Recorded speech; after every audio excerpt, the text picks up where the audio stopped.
चलिए हम आचरण करते हैं। प्रमाणादर्थ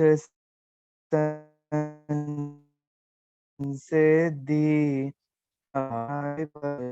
इति वक्ष्येतयोर्लक्ष्म सिद्धमल्पम लघीयसः।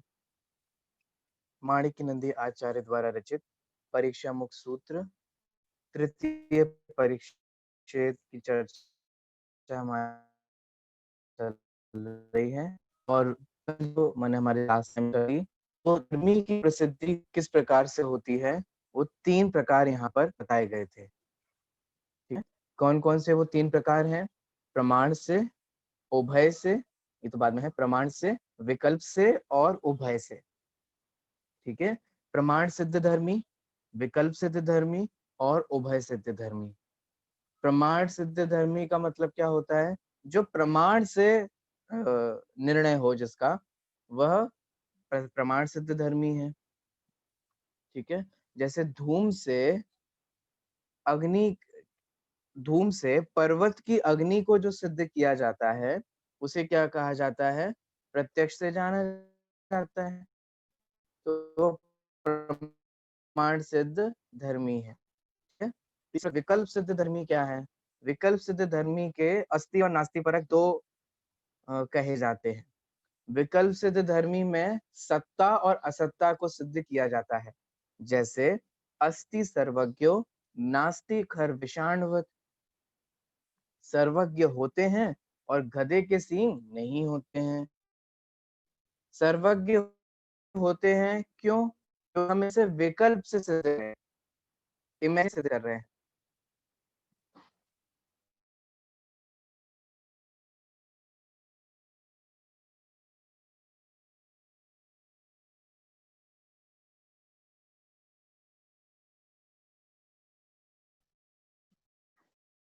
आवाज सुनाई दे रही है आप लोगों को? देखिए, तो सर्वज्ञ होते हैं, ठीक है, क्यों? क्योंकि उनके ना होने में कोई ही बाधक, उनके होने में कोई बाधक प्रमाण दिखाई नहीं देता। ठीक है, इसी प्रकार से गधे के सींग नहीं होते हैं, क्यों? क्योंकि उसके होने में कोई साधक प्रमाण नहीं दिखाई देता। ठीक है, अब नेहा जी ने एक प्रश्न किया था, बहुत अच्छा प्रश्न था उनका। उनका ये प्रश्न था कि जो गधे के सींग नहीं होते हैं, वो तो हम देख के भी सिद्ध कर सकते हैं। ठीक है, ये आपका प्रश्न था, माने हम प्रमाण से भी सिद्ध कर सकते हैं।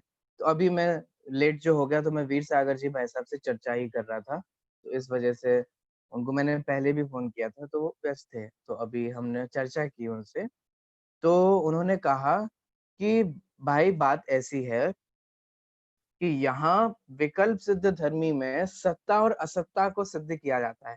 जैसे सबका अपना अलग अलग डिपार्टमेंट होता है ना, ऐसे ही सत्ता और असत्ता वाला डिपार्टमेंट किसके पास है? विकल्प सिद्ध धर्मी के पास है। तो चूंकि गधे के सींग नहीं होते हैं और यहाँ हम उनकी असत्ता को सिद्ध कर रहे हैं, इसीलिए वो विकल्प सिद्ध धर्मी के अंतर्गत आए। ठीक है, क्योंकि सत्ता और असत्ता वाला डिपार्टमेंट विकल्प सिद्ध धर्मी के पास है, इतना समझना चाहिए। शेष और भी कुछ बात ख्याल में आती है तो मैं आप लोगों को बता दूं। ठीक है, अभी हमें इस उत्तर से संतोष को प्राप्त होना है। आगे उभय सिद्ध धर्मी है, जिसमें प्रमाण और विकल्प दोनों से ही सिद्धि होती है। तो प्रमाण और विकल्प से कैसे सिद्धि होती है? कि जैसे शब्द परिणामी है कृतक होने से, तो शब्द परिणामी है, तो शब्द का परिणमनशील हमें वर्तमान शब्दों का तो दिखाई देता है, तो ये प्रमाण से सिद्ध हुआ। लेकिन भूत और भविष्य के जो शब्द हैं, हमें उनका परिणमन दिखाई नहीं देता, लेकिन हम उसे विकल्प से सिद्ध करते हैं, इसीलिए वह उभय सिद्धि होती है। इस प्रकार से प्रमाण सिद्ध धर्मी, विकल्प सिद्ध धर्मी और उभय सिद्ध धर्मी का ऐसा स्वरूप हमने यहाँ पर समझा था। चलिए, मैंने रिवीजन करा दिया आप लोगों को।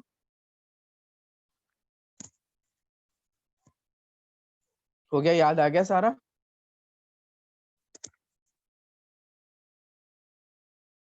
देखिए, 28 नंबर सूत्र तक हमारी चर्चा हो गई थी। एक बार 28 नंबर सूत्र से पुनः प्रारंभ करेंगे। देखिए, मैं 28 नंबर का सूत्र पढ़ता हूँ। व्याप्तौ तु साध्यम धर्म एव। क्या मतलब है कि व्याप्ति काल में धर्म ही साध्य होता है। ठीक है, ये हम पहले भी पढ़ चुके हैं। ठीक है, एक है व्याप्ति काल और एक है प्रयोग काल।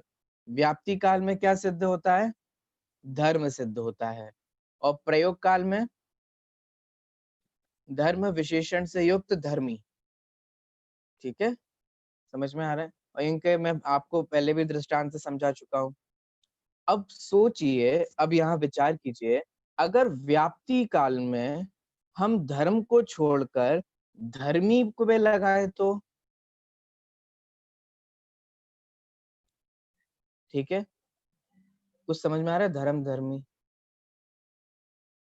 अब तो आता होगा ना, बोल सकते हैं ना ऐसे डायरेक्ट? शशि जी बोल सकते हैं? वापस बोलूं? हाँ, देखिए, अब जैसे धर्म और धर्मी क्या है? अग्नि धर्म है और अग्नि से युक्त पर्वत धर्मी है। तो जब हम व्याप्ति घटाते हैं तब हमें धर्म की बात करनी है, क्या कि जहां जहां धुआं वहां वहां अग्नि। लेकिन जब हम प्रयोग करते हैं तो जहां जहां धुआं होता है वहां वहां अग्नि होती है। चूंकि इस पर्वत पे धुआं है इसलिए इस पर्वत पर अग्नि है। तो अंतर क्या हुआ? व्याप्ति काल में तो हमने अग्नि को साध्य बनाया। ठीक है, मैंने धर्म को साध्य बनाया। लेकिन प्रयोग काल में हम उस धर्म से युक्त धर्मी जो पर्वत है उसको साध्य बनाते हैं। ठीक है, अब आ गया समझ में? अब प्रश्न, अगर हम व्याप्ति काल में भी धर्मी को इस साध्य बना ले तो? देखो, अभी हम व्याप्ति क्या बनाते हैं कि भैया जहां जहां धुआं होता है वहां वहां अग्नि होती है। अब यहाँ कह रहे हैं कि ऐसा मत बनाओ, अब आप ना धर्मी को बना लो। कैसे? कि जहां जहां धुआं होता है वहां वहां पर्वत होता है।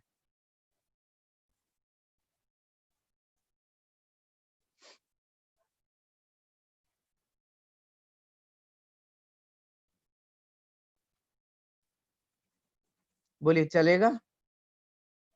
जहां जहां धुआं होता है वहां वहां पर्वत होता है, सही है?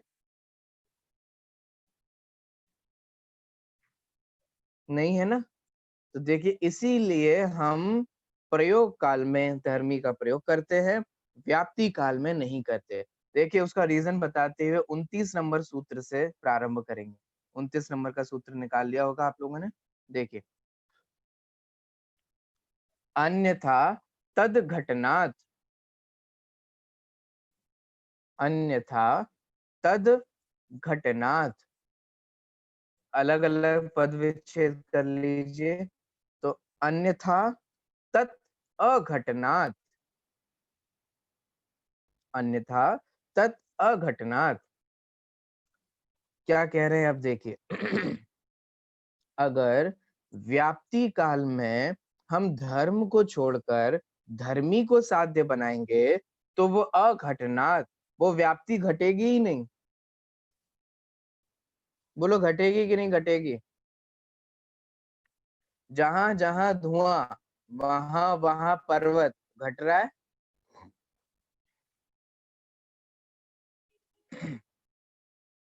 क्या ये व्याप्ति घटेगी हमारी? तो ये व्याप्ति नहीं घटेगी। ठीक है, तो अगर हम व्याप्ति के काल में धर्म को छोड़कर धर्मी को साध्य बना लेंगे तो वो व्याप्ति कोई काम की नहीं है और बिल्कुल यूजलेस है और बेकार है।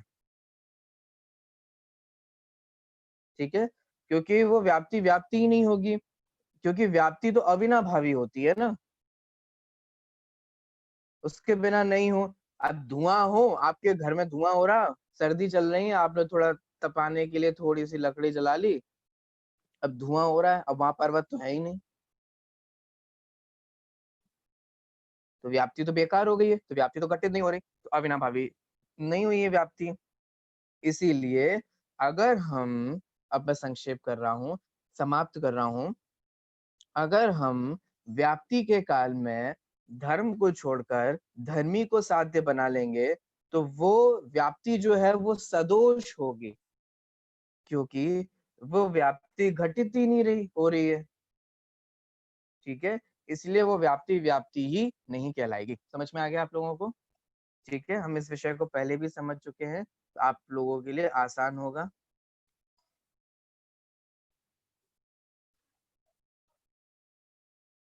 चलिए, ये समझ में आ गया आप लोगों को? अब यहाँ से एक नया विषय शुरू हो रहा है, इसी के अंतर्गत धर्मी का दूसरा नाम क्या है? पक्ष। चलिए, आपको याद है सब लोग?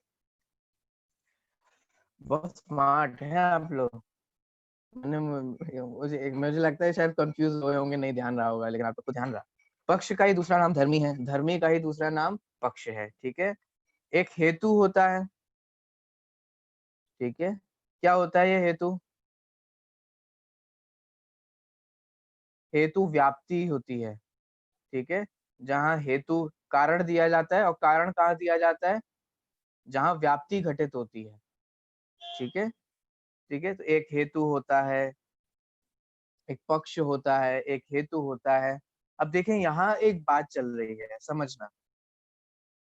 किसी भी चीज को देखो, अभी आप लोग पहले यहाँ ध्यान दे दीजिए, क्या टॉपिक शुरू हो रहा है उसका थोड़ा भूमिका समझने की कोशिश कीजिए। क्या शशि जी, क्या कह रहे हो आप? कुछ कह रहे हो? रुको, मैं अनम्यूट करता हूँ आपको, ऐसे तो समझ में नहीं आया।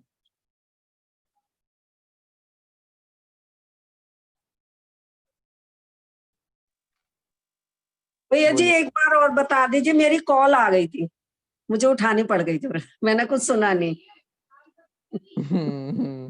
ये मेरी गलती नहीं है। भैया जी मैं काट रही थी, लेकिन दूसरे बंदे को बहुत जरूरी था बात करनी। क्या क्या कहाँ तक सुना आपने? मैंने बस, आप ये शायद अब 29वां पढ़ रहे थे ना?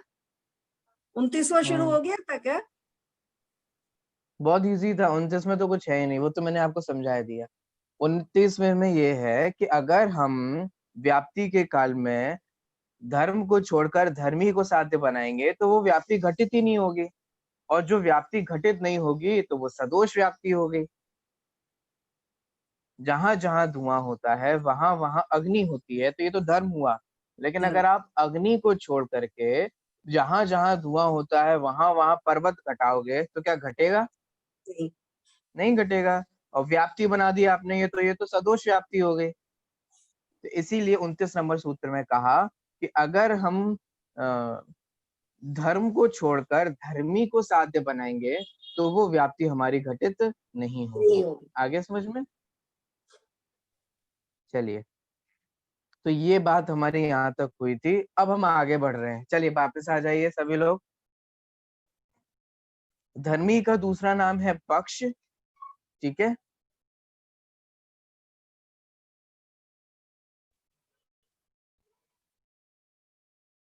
ठीक है, और व्याप्ति का ही दूसरा नाम है, अविनाभाव का ही दूसरा नाम है हेतु, ठीक है। क्योंकि अगर आप कोई कारण देते हो तो कारण कैसा होना चाहिए? उसमें व्याप्ति घटित होनी चाहिए, अविनाभाव होना चाहिए, ठीक है, तभी आपका वो कारण सही कारण कहलाएगा।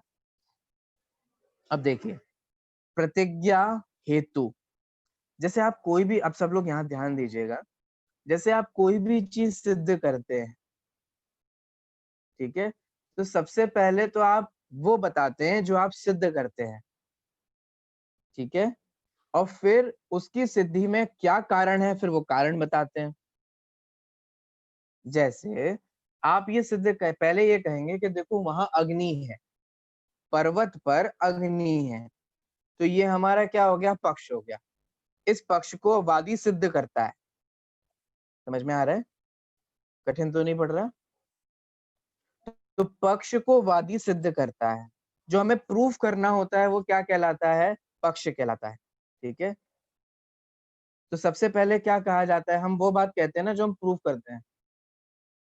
सबसे पहले कारण थोड़ी ना बताने लग जाते, लॉजिक थोड़ी ना देने लग जाते, सबसे पहले तो हम ये बताते हैं कि देखो भाई, वो व्यक्ति बुरा है। फिर हम बताते हैं कारण क्या है, क्योंकि उस व्यक्ति ने दूसरे व्यक्ति के साथ ऐसे ऐसा बुरा काम किया है। समझ में आ रहा है? तो पहले तो हमने पक्ष रखा कि वो व्यक्ति बुरा है, हम उस व्यक्ति को बुरा सिद्ध कर रहे हैं अथवा अच्छा सिद्ध कर रहे हैं, ठीक है, तो हम किसी भी व्यक्ति को अच्छा सिद्ध कर रहे हैं तो वो हमारा पक्ष हो गया, और उस अच्छे व्यक्ति के होने में हमने हेतु दे दिया कि भाई जब जब जिसको जरूरत होती है ना वो हमेशा काम में आता है। व्याप्ति अविनाभाव है, अगर किसी को काम की जरूरत पड़ जाती है तो वो हमेशा वहां होगा, और वो हमें जहां होगा वो वहां हमेशा काम में आएगा किसी ना किसी के। ठीक है, तो हमने ये कारण बता दिया। आ रहा है समझ में? तो सबसे पहले हम क्या रखते हैं? पक्ष। फिर हम उस पक्ष के बाद क्या रखते हैं? हेतु। ठीक है, समझ में आ रहा है? अब हमारे जो बौद्ध भाई हैं उनके लिए अब स्पेशल क्लास लग रही है। ठीक है, वो क्या है कि वो पक्ष को मानते ही नहीं, वो डायरेक्ट हेतु से प्रारंभ करते हैं। मतलब हम क्या सिद्ध कर रहे हैं हम वो पहले बताएंगे ही नहीं, हम पहले कारण देने लग जाएंगे। ऐसे ऐसे जगत में तो हम नहीं करते। अब देखिए,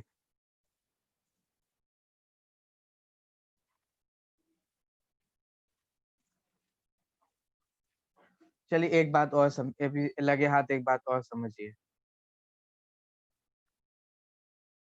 5 चीजें होती है जिनके अभी आपको नाम याद करने हैं। 5 चीज बहुत इजी हैं।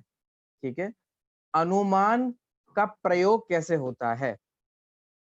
सुनिए, क्या है अनुमान? ये सारा टॉपिक अनुमान पे ही चल रहा है अभी तक, क्योंकि वो साधना साध्य विज्ञानम से हमने पहले पे साधन समझा, साध्य समझा, फिर वो धर्मी हो गया, फिर वो अविनाभाव भाव हो गया, फिर अविनाभाव भाव के भेद हो गए, फिर वो धर्मी की सिद्धि कैसे होती है वो आ गया बीच में। तो आपको याद तो है ना, हमारा वो परोक्ष प्रमाण चल रहा है, भूल तो नहीं गए? स्मृति, प्रत्यभिज्ञान, तर्क, अनुमान। अनुमान पे अटक गई गाड़ी, क्योंकि अनुमान पे हमें बहुत कुछ समझना पड़ा। ठीक है, अब अनुमान का प्रयोग कैसे होता है सीखना है आपको। अनुमान का प्रयोग कैसे होता है, हम कर रहे हैं वो अनुमान प्रयोग सही है कि नहीं। तो देखो 5 स्टेप्स होते हैं। ठीक है, सबसे पहले प्रतिज्ञा, जिसे हम पक्ष कहते हैं। अभी मैंने आपको पक्ष कहा था ना। ठीक है, उसको ही हम प्रतिज्ञा भी कहते हैं, पक्ष भी कहते हैं। तो पक्ष अथवा प्रतिज्ञा। हेतु, ठीक है, ये दोनों तो अभी हमने चर्चा कर ही ली। तीसरा है उदाहरण, फिर है उपनय, और फिर है निगमन। बहुत इजी है, बहुत ही ज्यादा इजी है। फिर से प्रतिज्ञा, हेतु, उदाहरण, उपनय और निगमन। याद हुए? सबसे पहला कौन सा है? प्रतिज्ञा। आप क्या कहना चाह रहे हो, क्या प्रूफ करना चाह रहे हो, वो आपकी हो जाती है प्रतिज्ञा।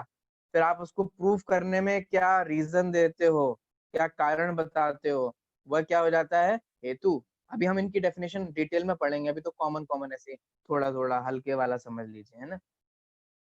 फिर हम एग्जाम्पल बताते हैं। बताइए, मैं आपको कुछ भी चीज समझाता हूँ तो कैसे समझाता हूँ? ऐसे ही तो समझाता हूँ। सबसे पहले मैं आपसे कहता हूँ, देखो आज हम धर्मी की प्रसिद्धि सीखेंगे, ये क्या हो गई? प्रतिज्ञा। फिर धर्मी की प्रसिद्धि प्रमाण से सिद्ध होती है, विकल्प से सिद्ध होती है, उभय से सिद्ध होती है। फिर वो कैसे कैसे सिद्ध होती है, ये एग्जाम्पल प्रमाण सिद्ध का ये क्यों है, तो हम ये आपको व्याप्ति घटाते हैं, हेतु देते हैं, कारण बताते हैं। ठीक है, फिर हम उसका एग्जाम्पल देते हैं। ठीक है, तो पहले प्रतिज्ञा हुई, फिर हेतु हुआ, फिर उदाहरण हुआ। अब ये 2 चीजें क्या है जो नई नई सी लग रही हैं, वो क्या है? उपनय और निगमन। उपनय क्या होता है? उपनय होता है प्रतिज्ञा को ही रिपीट करना। ठीक है, और निगमन क्या होता है? हेतु को रिपीट करना। नहीं नहीं, गलत बोल दिया मैंने, उल्टा बोल दिया। एक बार ध्यान दीजिएगा। उपनय क्या होता है? उपनय होता है हेतु को रिपीट करना। सॉरी, इसे करेक्ट कर लीजिएगा। उपनय क्या होता है? जब हम हेतु को रिपीट करते हैं। अभी मैं आपको एग्जांपल बता दूंगा तो आपको समझ में आ जाएगा। ठीक है, और निगमन क्या होता है? जब हम अपनी प्रतिज्ञा को रिपीट करते हैं। थोड़ा बहुत समझ में आया? अब देखो एग्जाम्पल सुनिए।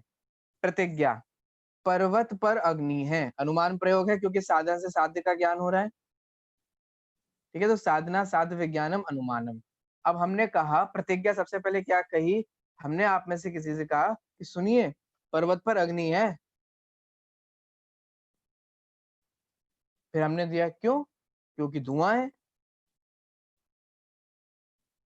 तो धुआं है तो क्या हो गया, अरे भाई जहां जहां धुआं होता है वहां वहां अग्नि अवश्य होती है, जैसे कि वो रसोई घर। और जहां जहां धुआं नहीं होता है वहां वहां अग्नि नहीं होती, जैसे तालाब। तो ये क्या हो गया, हमारा दृष्टांत हो गया, ठीक है, क्योंकि हमने उदाहरण हो गया। तो हमने ये कहा कि देखो भाई, जहां धुआं होता है वहां अग्नि होती है। एग्जाम्पल बताओ, पॉजिटिव एग्जाम्पल, अन्वय अन्वय वाला दृष्टांत बताओ, अन्वय उदाहरण बताओ। कि हमने कहा कि रसोई घर, रसोई घर में जब जब अग्नि जलती है वहां धुआं होता है, जब जब धुआं होता है तब तक अग्नि होती है, जब जब धुआं होता है तब तक रसोई घर में अग्नि होती है। और जहाँ जब जब धुआं नहीं होता तब तक अग्नि नहीं होती, जैसे कि तालाब में, तालाब में धुआं नहीं उठता तो वहां अग्नि नहीं होती। तो ये तालाब का उदाहरण, रसोई घर और तालाब। तो एक पॉजिटिव एग्जाम्पल हो गया, रसोई घर का पॉजिटिव एग्जाम्पल हो गया, और तालाब का नेगेटिव एग्जाम्पल हो गया, ठीक है। अन्वय और व्यतिरेक क्या होता है, यही तो होता है। तो एक हो गया अन्वय दृष्टांत और एक हो गया व्यतिरेक दृष्टांत, ठीक है। समझ में आ रहा है? अभी थोड़ा थोड़ा हिंट ले लो, है ना। अभी हम इन अन्वय दृष्टांत क्या होता है, व्यतिरेक दृष्टांत क्या होता है, ये सब आगे आएंगे। मैं तो अभी आपको थोड़ा थोड़ा ऐसे रफ आइडिया दे रहा हूँ ताकि आपको थोड़े दिमाग में एक इमेज बने, ताकि हम टॉपिक क्या शुरू कर रहे हैं वो आपको थोड़ा ख्याल में आए, ठीक है। अब सुनना, फिर से रिपीट कीजिए। पर्वत पर अग्नि है, प्रतिज्ञा, क्योंकि वहां धुआं है। हेतु, जहां जहां धुआं होता है वहां वहां अग्नि होती है, जैसे कि रसोई घर। और जहां जहां धुआं नहीं होता वहां वहां अग्नि नहीं होती, जैसे कि तालाब। उदाहरण हो गया। अब उपनय सुनिए। चूंकि पर्वत पर धुआं है इसलिए पर्वत पर अग्नि है। तो चूंकि पर्वत पर धुआं है, ये हेतु हो गया ना, क्योंकि हेतु में हमने धुआं वाली बात ही कही थी। तो चूंकि पर्वत पर धुआं है, और निगमन में क्या हुआ, निगमन में पर्वत पर अग्नि है, वही हमने रिपीट कर दिया, इसलिए पर्वत पे अग्नि है। आया कि नहीं आया, समझ में आया कि नहीं आया, इजी था। अब सुनना फिर से, अब मैं सेंटेंस बोलूंगा, मैं सिर्फ एक सेंटेंस बोलूंगा। अब मैं ये नहीं बताऊंगा कि उसमें प्रतिज्ञा क्या है, उदा यही बोलूंगा जो एग्जाम्पल अभी बताया ना। लेकिन जब मैं बोलूंगा ना तब आप ये दिमाग में लाना कि ये प्रतिज्ञा हो रहा है, अब ये उदाहरण हुआ, ये ऐसा हुआ है, ठीक है। चलिए सुनिए। पर्वत पर अग्नि है क्योंकि वहां धुआं है। एक कॉमन बात चल रही है, मैंने आपसे कह रहा हूँ पर्वत पे अग्नि है क्योंकि वहां धुआं है। जहां जहां धुआं होता है वहां वहां अग्नि होती है, जैसे कि रसोई घर। और जहां जहां धुआं नहीं होता वहां वहां अग्नि नहीं होती, जैसे कि तालाब। अब चूंकि पर्वत पर अग्नि है, चूंकि पर्वत पर धुआं है, इसीलिए पर्वत पर अग्नि है। आया समझ में? हो गया सिद्ध। तो हो गया पूरा अनुमान का प्रयोग। इसे बोलते हैं अनुमान प्रयोग, जिसके 5 अवयव हैं। ये 5 उसके अवयव कहलाते हैं, ठीक है, अंश कहलाते हैं उसके। प्रतिज्ञा, हेतु, उदाहरण, उपनय और निगमन। समझ में आ गया, है ना। अब इन सबको भूल जाओ। अब क्या बात चलनी है वो समझो। अनुमान का प्रयोग जब हम कर रहे हैं तो पक्ष की आवश्यकता है कि नहीं। पक्ष क्या होता है, प्रतिज्ञा, प्रतिज्ञा वाक्य। तो वो जरूरत है कि नहीं, बताइए। है। लेकिन बौद्ध लोग क्या है ना, वो नहीं मानते। तो अब हमें उन्हें समझाना पड़ रहा है। अब आगे समझ में। तो अब हम ये बताएंगे आपको कि पक्ष क्यों इंपॉर्टेंट है। अब तो अब भूमिका बन गई ना, अब आपको समझ में आ रहा है। मैं डायरेक्ट वो शुरू कर देता ना तो आपको समझ में नहीं, क्यों भैया क्यों लगे हो आप पक्ष को सिद्ध करने में, हमें तो कोई जरूरत नहीं लग रही। अब समझ में आ रहा है कि हम क्या सिद्ध कर रहे हैं, क्यों इसकी इंपॉर्टेंस है? आएगा ना समझ में? शुरू करें? चलिए अब हम शुरू कर रहे हैं नया टॉपिक, जो कि शुरू होता है 30वें नंबर से, सूत्र से। ठीक है, मैं एक बार सूत्र पढ़ता हूँ, बड़ा सूत्र है। साध्य धर्माधार संदेहापनोदाय गम्यमानस्यापि पक्षस्य वचनम। साध्य धर्माधार संदेहापनोदाय गम्यमानस्यापि पक्षस्य वचनम। ठीक है, अलग अलग कर लीजिए। चूंकि देखिए ये सूत्र बड़ा है, इसलिए आप लोग संस्कृत में मत उलझना, है ना। जो छोटे छोटे सूत्र होते हैं वो समझने में थोड़ी, मैं तो समझता हूँ, आसानी होती है। आप लोग का चूंकि संस्कृत बैकग्राउंड नहीं ना, इसलिए मुझे बार बार यही डर लगता है कि आप सूत्र में ही ना उलझ जाओ, संस्कृत में ही ना उलझ जाओ, शब्द से अर्थ निकालने में ना उलझ जाओ। ठीक है, इसलिए उसमें थोड़ा कम उलझना, अर्थ पे थोड़ा ज्यादा उलझना, अर्थ पे थोड़ा ज्यादा ध्यान दीजिए। देखिए अलग अलग कर लेते हैं। साध्य धर्म आधार संदेह अपनोदाय गम्यमानस्य अपि पक्षस्य वचनम। ठीक है, ये अलग अलग हो गया।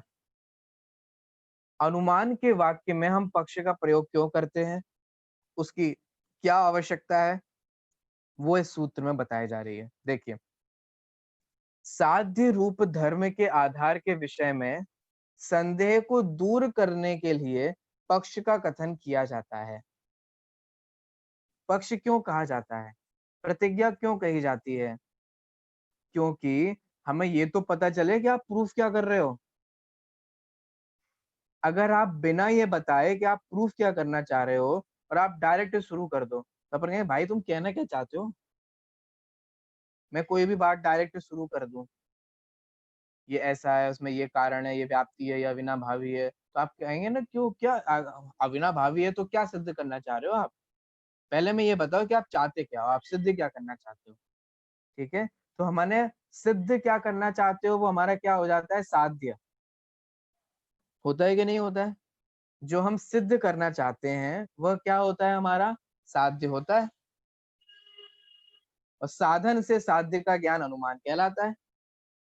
धुएं से अग्नि का ज्ञान अनुमान ज्ञान कहलाता है। तो धुएं से आप क्या सिद्ध करना चाहते हो, अग्नि सिद्ध करना चाहते हो कि धुआं सिद्ध करना चाहते हो? बताओ जल्दी। अग्नि सिद्ध करना चाहते हो ना, धुआं तो सिद्ध नहीं करना चाहते। अब पक्ष इसलिए जरूरी होता है कि हमें ये बताना है कि हम सिद्ध क्या करना चाह रहे हैं। भाई हम ये सिद्ध करना चाह रहे हैं कि वहां आग लग गई है पर्वत पे। देखो मैं डायरेक्ट शुरू कर दूं, जहां जहां धुआं होता है वहां वहां अग्नि होती है, ये व्याप्ति है, ये अविनाभावी है। तो आप कहेंगे कि भैया क्या अचानक से कैसे, जहां जहां धुआं वहां वहां, बताओ क्या? अरे भैया वहां आग लग गई। तो पहले आपको माइंड में ये तो समझ में आना चाहिए ना कि हम सिद्ध क्या करना चाह रहे हैं। ठीक है, तो साध्य रूप धर्म के आधार के विषय में संदेह को दूर करता है। कौन संदेह को दूर करता है? हमारा जो पक्ष है वो इस संदेह को दूर करता है कि हम साध्य क्या करना चाह रहे हैं। ख्याल में आ रहा है? साध्य रूप धर्म के संदेह को दूर करना, अपनोदाय का मतलब होता है दूर करना।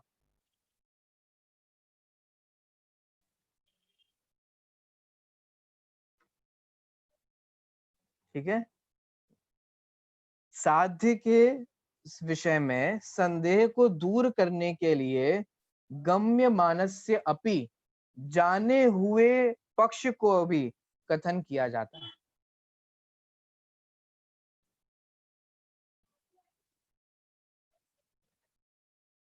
समझ में आ रहा है? कठिन तो नहीं पड़ रहा है? देखो अभी थोड़ा हम इसका भावार्थ समझने का प्रयास करते हैं।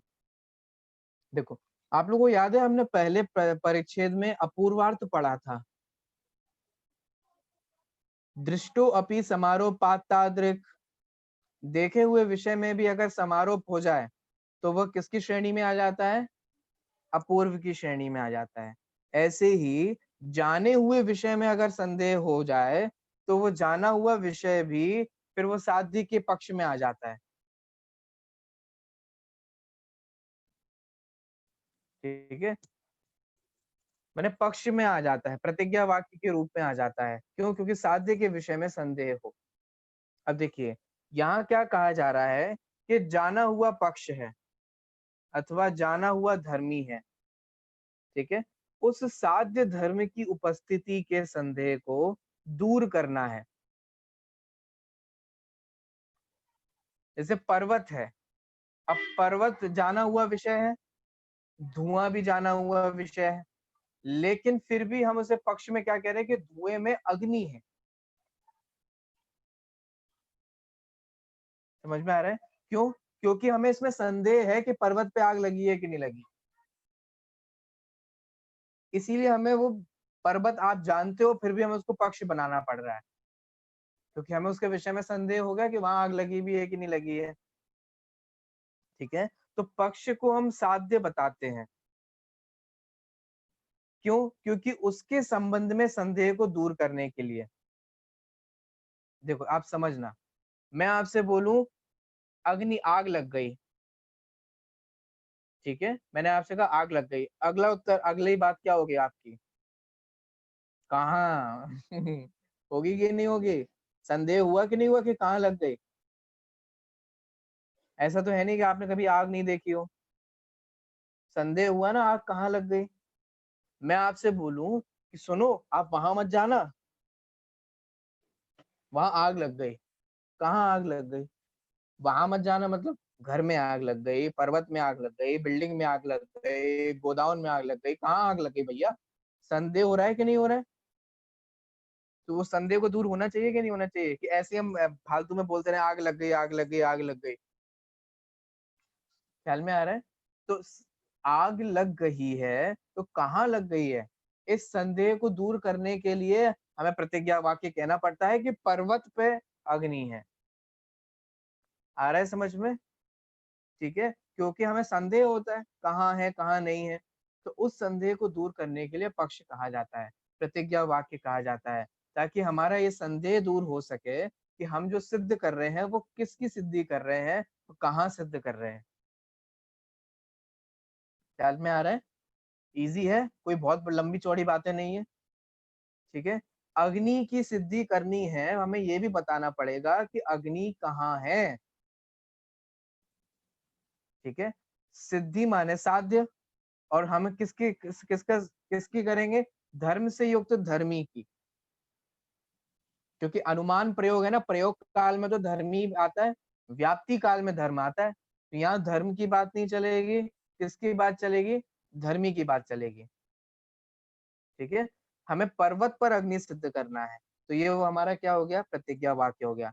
हम अगर सिर्फ वो ये देखो आप समझना, हम प्रतिज्ञा वाक्य क्या होता है? पर्वत पर अग्नि है, पर्वत पे आग लग गई, अग्नि तो आजकल कोई नहीं बोलता, पर्वत पे आग लग गई, ये तो हम बोलते ही हैं, ठीक है, हमारी बोलचाल की भाषा में। अब पर्वत पर आग लग गई, ये क्या हमारा प्रतिज्ञा वाक्य, ठीक है। अब यहाँ पर अगर हम यही ना बताएं कि पर्वत पर लगी है, तो हम आपसे सिर्फ सामान्य बोले आग लग गई, तो फिर प्रश्न खड़ा होगा ना कि कहाँ आग लग गई। समझ में आ रहा है? जैसे जीव पर घटित करें, मैं आपसे कहूं कि ज्ञान स्वरूपी है, क्या ज्ञान स्वरूपी है? क्या है ये? पेन, पेन ज्ञान स्वरूपी है, और ये पेन ज्ञान स्वरूपी है क्या? तो हम ये कहेंगे कि जीव ज्ञान स्वरूपी है, क्योंकि अब अगर हम ये नहीं बता, पक्ष नहीं बताते, हम अपनी प्रतिज्ञा नहीं बताते, तो हमें संदेह होता है। ठीक है, जैसे फॉर एग्जाम्पल मैं अगर आपको ये नहीं बताऊं कि आज हम क्या पढ़ने वाले हैं, तो बच्चों को हमेशा संदेह बना रहता है। आपको पता है ये टीचिंग का रूल है।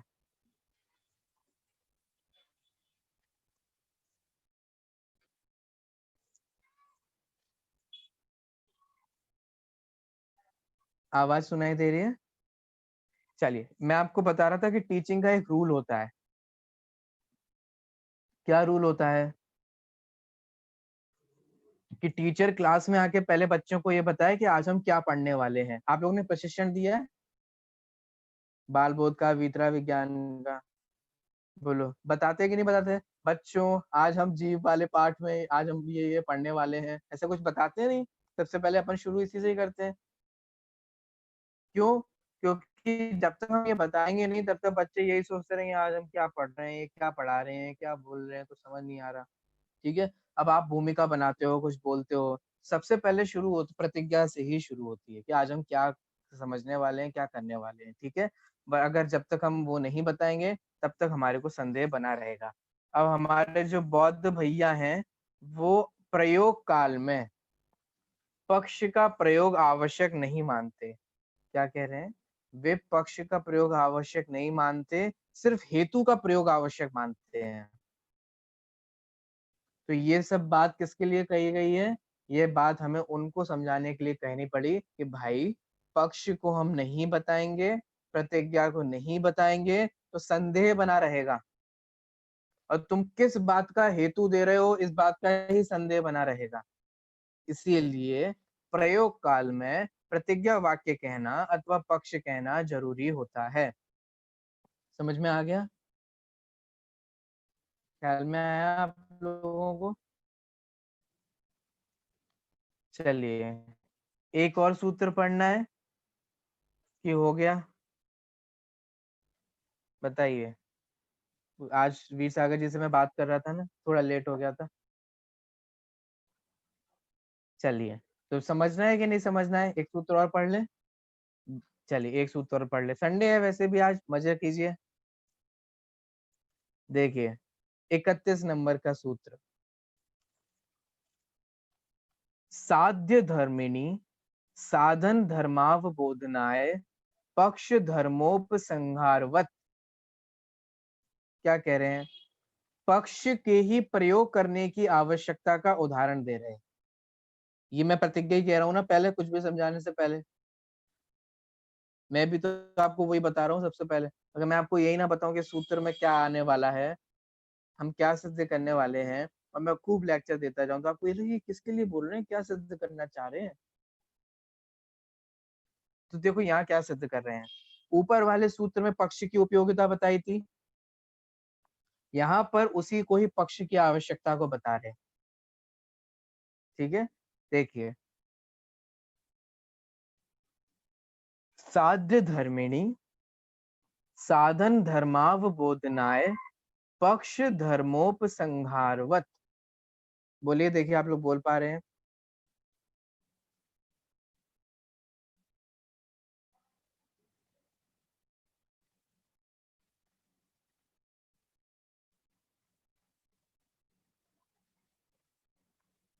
देखिए, अब विचार कीजिए, अगर हम पक्ष का ही प्रयोग नहीं करेंगे, ठीक है, प्रतिज्ञा का प्रयोग नहीं करेंगे, तो प्रतिज्ञा कहाँ रिपीट होती है?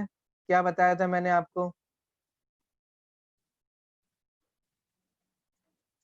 फिर से चेक कीजिए सुधा जी, प्रतिज्ञा कहाँ रिपीट होती है? प्रतिज्ञा रिपीट होती है निगमन में। ठीक है, हेतु रिपीट होता है उपनय में। ख्याल है? तो प्रतिज्ञा हमने, अब सोचिए, अगर हम प्रतिज्ञा नहीं कहेंगे तो फिर हम रिपीट कैसे करेंगे? समझ में आ रहा है? तो इसलिए ये बताना जरूरी है ना कि पहले ये था फिर हमने ये प्रूफ किया। समझ में आ रहा है? अगर प्रतिज्ञा में प्रतिज्ञा नहीं होगा तो फिर जो उपनय और निगमन है उसमें से फिर निगमन क्या उपनय, हाँ निगमन क्या रह जाएगा।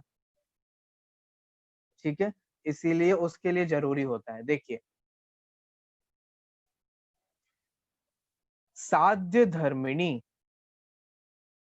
साधन धर्मावबोधनाय, तो साधन धर्म अवबोधनाय पक्ष धर्म उपसंहारवत।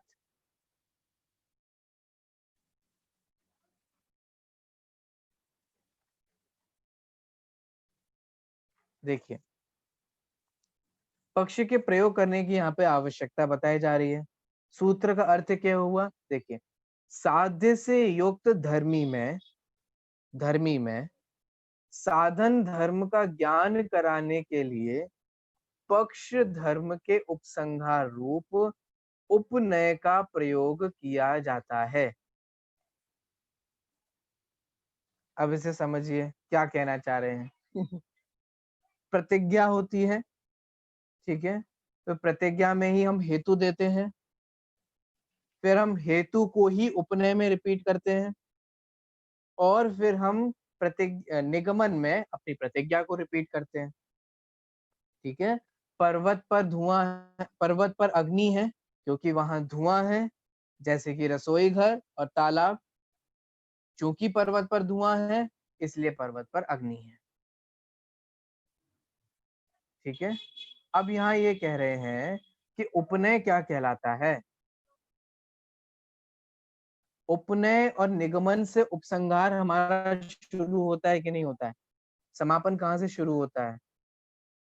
उपनय और निगमन से शुरू हो जाता है हमारा, क्योंकि हमने पहले प्रतिज्ञा बताई, फिर हमने उसमें हेतु दिया, फिर हमने उसमें दृष्टांत दिया, अब हम समापन करने लग जाते हैं, क्योंकि नया तो कुछ है नहीं।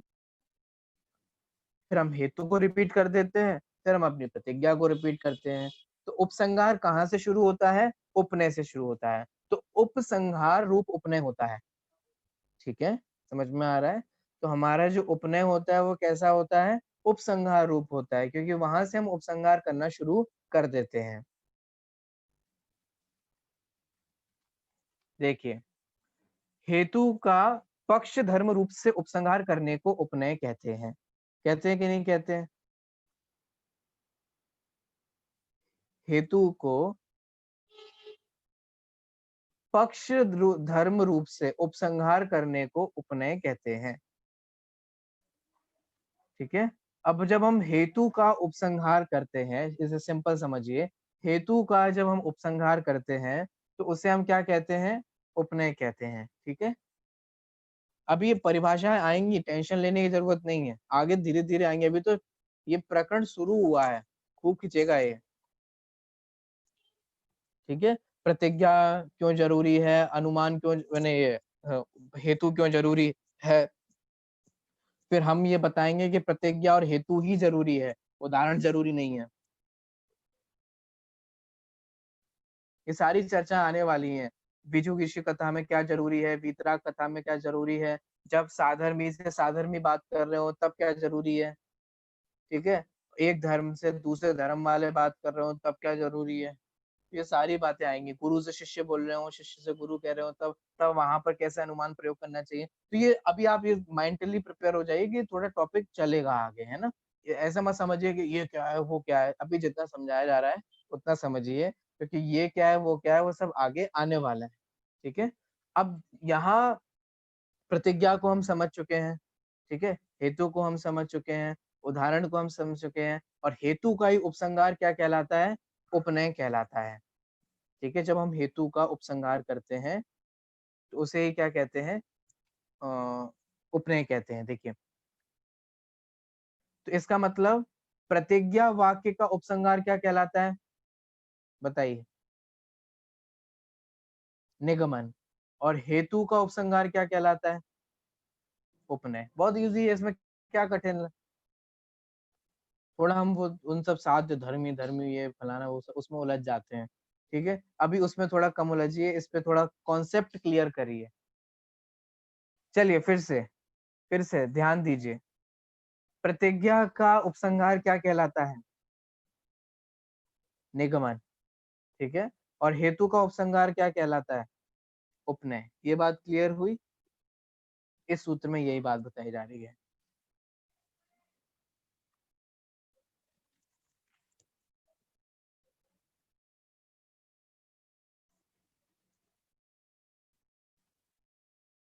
इस सूत्र में उपनय का उदाहरण देते हुए आचार्य कहते हैं,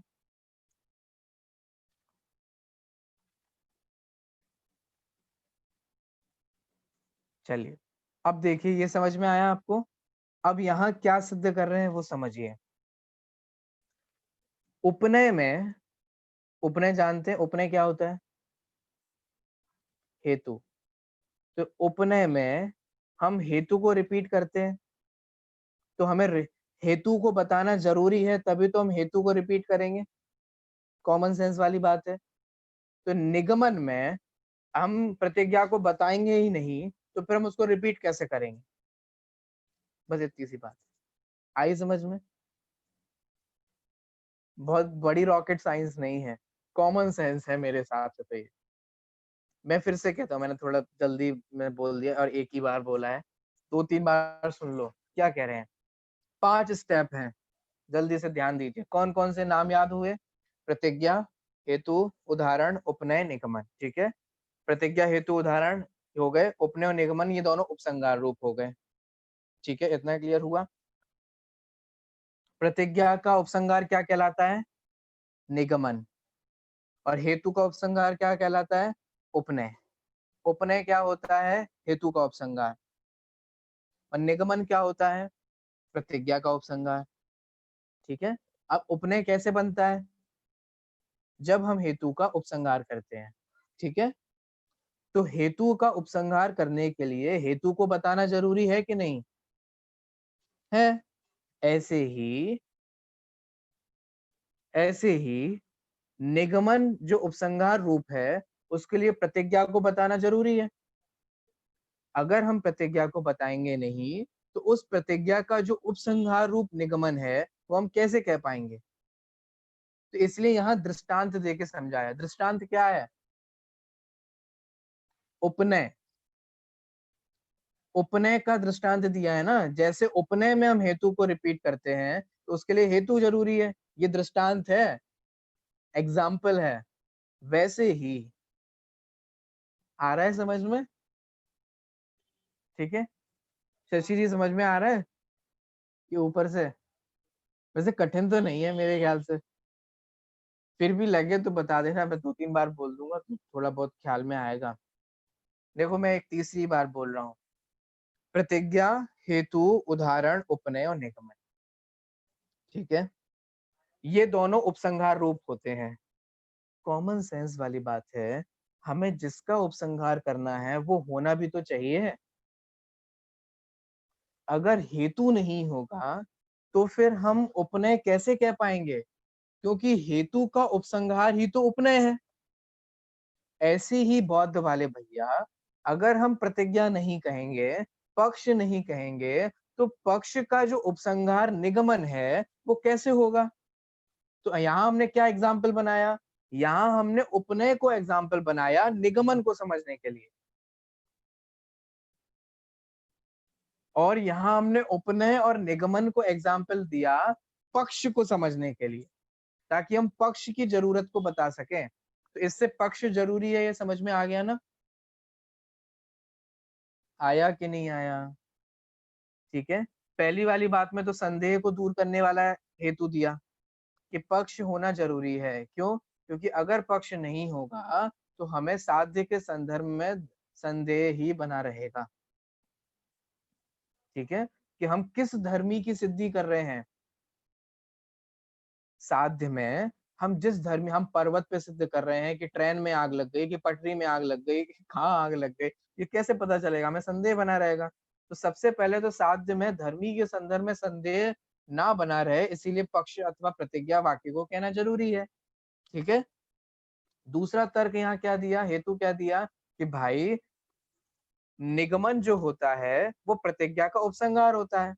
अगर आप प्रतिज्ञा ही नहीं कहोगे तो प्रतिज्ञा का उपसंहार निगमन कैसे कह पाओगे? उदाहरण दो। उदाहरण क्या दिया? उदाहरण ये दिया कि जैसे हेतु कहना पड़ता है, बौद्ध हेतु मानते हैं लेकिन प्रतिज्ञा नहीं मानते, तो हम उन्हें क्या समझा रहे हैं? वो उन्हें जितनी अकल है हम उसके हिसाब से समझा रहे हैं। अब हम उनसे कह रहे हैं कि भाई तुम हेतु को मानते हो ना? हाँ हाँ, तो हेतु का उपसंहार ही उपनय है। तो अगर हम हेतु कहेंगे तभी तो हम उसके उपसंहार रूप उपनय कह पाएंगे। ऐसे ही अगर हम प्रतिज्ञा कहेंगे तभी तो हम उसके उपसंहार रूप निगमन कह पाएंगे। आ गए बौद्ध भैया? समझ में आ गई आपको? बस हम इतना ही समझाना चाह रहे थे, ठीक है? अभी आप इतना ही समझिए, अब अभी ये चर्चा और आगे बढ़ेगी, ठीक है? अभी हम यहीं विराम देते हैं। तो एक चीज को 3-3 4-4 बार बोलना पड़ता है तब हमारे दिमाग से कॉन्सेप्ट क्लियर होते हैं, बट कोई बात नहीं है, हमें कॉन्सेप्ट क्लियर करना है 3-3 बार तो, और उसमें कोई बुराई नहीं, क्योंकि पहली बार सुन रहे हैं। तो आप लोग बिल्कुल भी ऐसा मत समझना कि मैं तो अकलंग भी नहीं हूँ, निकलंग भी नहीं हूँ। है ना? हम एक्चुअल में ही सकल अंक है, 100-100 बार सुनेंगे तब समझ में आएगा। तो ऐसा कुछ भी मत समझना, अभी तो समझ में आ गया ना, 1 महीने बाद अगर दोबारा देखोगे नहीं तो ये भी भूल जाओगे। अनिश्चितो अपूर्वार्थ और फिर ये दृष्टो अपि समारोह पात्रादृक हो जाएगा। फिर आप ही को ये साध्य क्या होता है? सुना-सुना सा तो लग रहा है, तो समझ में नहीं आ रहा। प्रतिज्ञा, हेतु, धारण, उपनय ये क्या है? चलिए इतना समझ में आया। अभी हमें और ये चर्चा हमारी आगे बढ़ेगी, वो चर्चा अपन कल करेंगे, ठीक है? अभी की बात को हम यहीं विराम देते हैं। बोलिए महावीर भगवान की जय।